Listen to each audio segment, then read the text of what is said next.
ताज्या घडामोडी आणि नवीन बातम्या पाहण्यासाठी आमचं मी साक्षीदार हे चॅनल सबस्क्राईब करा। कोंबड्या घेऊन जाणारी पिकअप टेम्पो पलटी झाल्याची घटना आकुर्ली बस स्टॉप जवळ 28 फेब्रुवारी रोजी पहाटे 3:30च्या सुमारास घडली। या अपघातात जवळपास 150 ते 200 कोंबड्या मृत पावल्याची माहिती समोर आली आहे।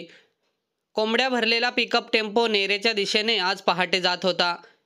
यावेळी चालकाचे गाडीवरील नियंत्रण सुटल्याने आकुर्ली बस स्टॉप जवळ कोंबड्यांनी भरलेला टेम्पो पलटी झाला।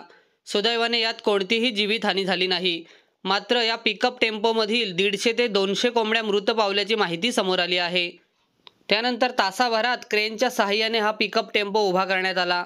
मात्र या अपघातात 150 ते 200 कोंबड्या मृत पावल्याची माहिती समोर आली आहे।